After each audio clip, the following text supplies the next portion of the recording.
Alright जी। Show the names of the departments which have male managers। ये सवाल है। शो, इसकी क्यूरी और आरे लिखें। Show the names of the departments which have male managers। ठीक है जी। सो हमें क्या करना है, हमें डिपार्टमेंट को ज्वाइन करना है विद एम्प्लॉय, लेकिन हर एम्प्लॉय को ज्वाइन नहीं करना, हमें ऐसे एम्प्लॉय चाहिए जिनका सेक्स इक्वल टू मेल हो फ्रॉम एम्प्लॉय।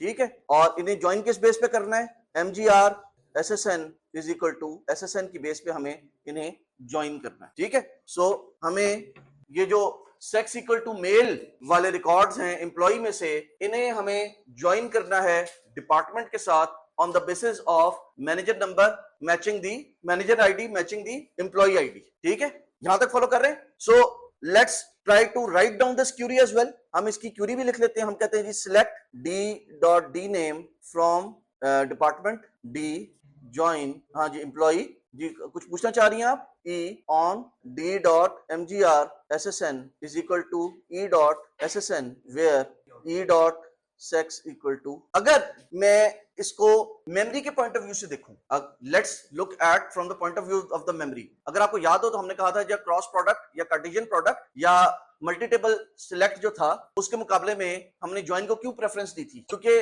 हमारे बहुत सारे एक्स्ट्रा रोज बन रही होती हैं जिनकी हमें जरूरत नहीं होती, खामखा में बन रही होती। उन खामखा में बनने वाली रोज से बचने के लिए हमने क्या किया था, हमने ज्वाइन यूज किया था, और वो खामखा में वाली रोज को अवॉइड कर देता है। ठीक है, सो हमारे पास अगर डिपार्टमेंट के टेबल के अंदर 3 रोज हैं और एम्प्लॉइज के टेबल के अंदर हमारे पास 8 एम्प्लॉइज हैं, तो हमारी 24 रोज बनना शुरू हो जाएंगी, हमारी 24 रोज बनेंगी। और उन 24 रोज के ऊपर फिर हमें देखना पड़ेगा कि कौन सी रो है जिसके अंदर मैनेजर SSN और SSN की वैल्यू मैच करती है, रिगार्डलेस के जी हम अभी फिलहाल लेट्स अज्यूम कि जी उसके जो है ना वो हम सेक्स की बात नहीं करते। अगर हम जनरल केस देखें तो जनरल केस में हमें 24 रोज बनेंगी। अगर हम ये लास्ट वाला क्वेश्चन ना देखें तो यहां तक हमारे पास 24 रोज बनेंगी। उन 24 रोज में से हमें देखना पड़ेगा कि कौन सी ऐसी है, और एट द एंड हमें पता चलेगा उन 24 में से 3 वैलिड आंसर्स हैं, उन 24 में से 3 वैलिड आंसर्स हैं। ठीक है, सो हम उसको अवॉइड करने के लिए हमने कहा जी हम ज्वाइन लगाते हैं, और ज्वाइन जो है वो इन चीजों को पहले मैच कर लेता है। ज्वाइन क्या करता है, इन चीजों को पहले मैच कर लेता है, पहले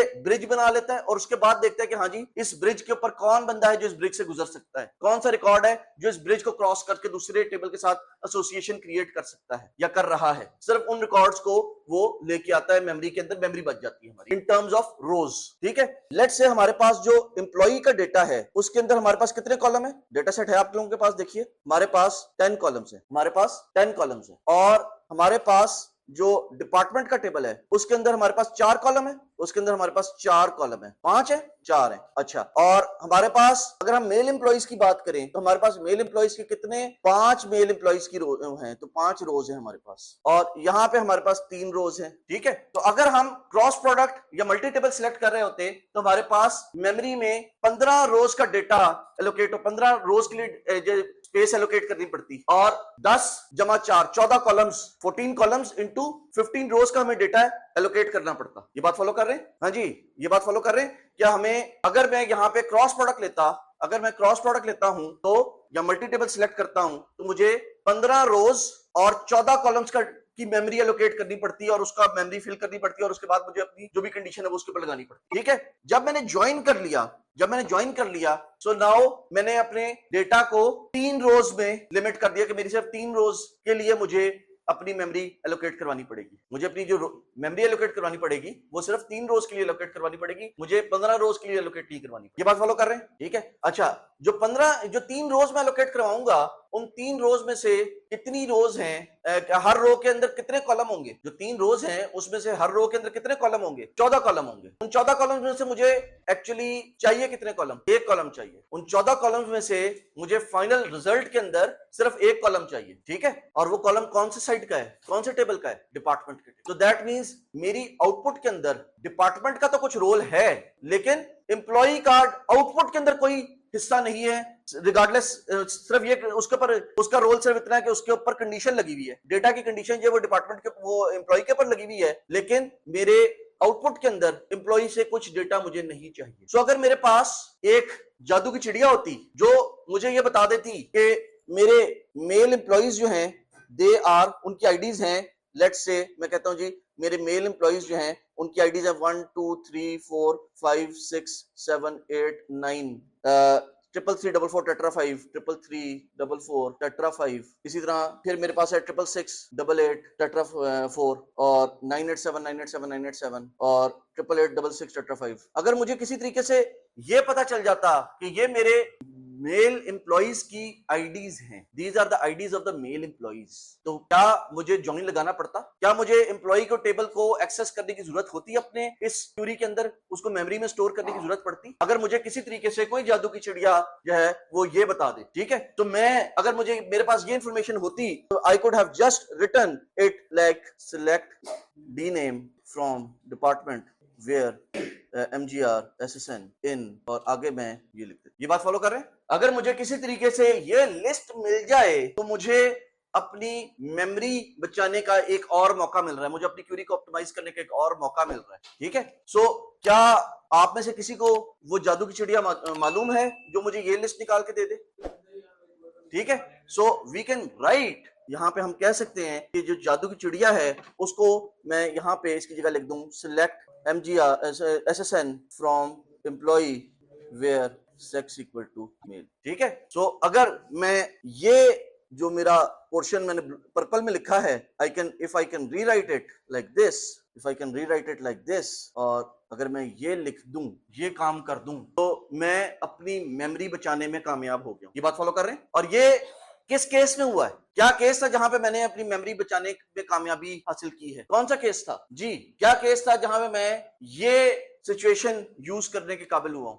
जी बोलो भाई। एक स्पेसिफिक केस है ना जिसके अंदर मैंने ज्वाइन की जगह ज्वाइन को रिप्लेस कर दिया इससे, जी, जिसके अंदर मेरे पास जो डेटा डिस्प्ले हो रहा है वो डेटा सिर्फ एक टेबल में से आ रहा है। वो डेटा मेरे पास, ये जो ज्वाइन मैंने लिखा था, ये जो मैंने ज्वाइन लिखा था, जो इसका डेटा डिस्प्ले हो रहा है वो इसकी सिर्फ एक साइड से डिस्प्ले हो रहा है। यहाँ पे अगर मैं इसको कंप्लीट करूं तो basically what I am asking you is pi of D name, pi of D name. अगर मैंने एम्प्लॉय के टेबल का कोई एक भी कॉलम मांगा होता तो फिर मैं ये काम नहीं कर सकता। अगर मेरी आउटपुट के अंदर एम्प्लॉय के कोई एक भी कॉलम होता, बेशक उसका जेंडर होता, उसका नाम होता, उसका एड्रेस होता, उसकी सैलरी होती, वो कौन से डिपार्टमेंट में काम करता है, कोई एक भी कॉलम होता एम्प्लॉय का, तो मैं ये काम नहीं कर सकता। ये काम मैं सिर्फ इस वजह से कर पाया हूं क्योंकि मेरी आउटपुट के अंदर मुझे डेटा जो है सिर्फ डिपार्टमेंट के टेबल में से चाहिए। एक कॉलम चाहिए, 5 कॉलम चाहिए, 50 कॉलम चाहिए, लेकिन जितने भी कॉलम चाहिए वो सारे के सारे मेरा जो ज्वाइन है उस ज्वाइन की एक साइड के टेबल है। ठीक है, they all belong to either the left side और the right side of the join symbol. ठीक है, बात फॉलो कर रहे हैं कि इस ज्वाइन के किसी एक साइड के टेबल्स में से मुझे डेटा डिस्प्ले करना है, अपनी आउटपुट करनी है। कंडीशन भले दूसरे टेबल पे लग रही है, ठीक है, बट मुझे डेटा जो है वो डिस्प्ले करना है सिर्फ ज्वाइन की एक साइड। यहां तक कोई सवाल? ये जो कॉन्सेप्ट है, दिस कॉन्सेप्ट जो हमने ये यूज किया है कि मैं ये जो जादू की चिड़िया इस्तेमाल कर रहा हूं, this magical word that I am using, and it is used in a particular case where I only have to display or output only columns or data from one side of the join. ठीक है, this is called nested query. This concept is called nested query. इसे inner Curie भी कहते हैं, Curie के अंदर Curie. और चूंकि ये इंप्लीमेंट हुआ था, इस वजह से अगर आपको याद हो तो हमने वो इंटरसेक्शन की जगह इसको यूज किया था। ये सिलेक्ट किया, ये सिलेक्ट यहाँ पे इस ब्रैकेट के अंदर शुरू हुआ, इस ब्रैकेट के अंदर खत्म हो गया। ये सिलेक्ट शुरू हुआ इस सेमीकोलन के, सिलेक्ट खत्म हो गया। ठीक है, ये एक इंडिपेंडेंट क्यूरी है, ये अपने ओन के ऊपर चल रही है। ठीक है, उसको हमने